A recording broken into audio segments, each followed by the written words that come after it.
Si mama ang nang papanood siyaan pero sinabi ko kay Mama Laksan para magkaroon ng tugtog o may ba yung tugtog tinaas ni Mama sa Facebook.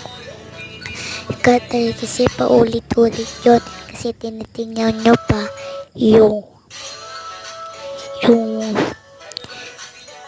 yung mga like, follow, share yun paulit-ulit yan. Tapos na siya mang chat, share, comment. Tinaas na niya. Kasi nakakasawa. Parang nakakasawa.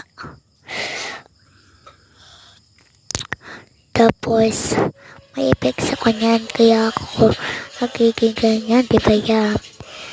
Yan.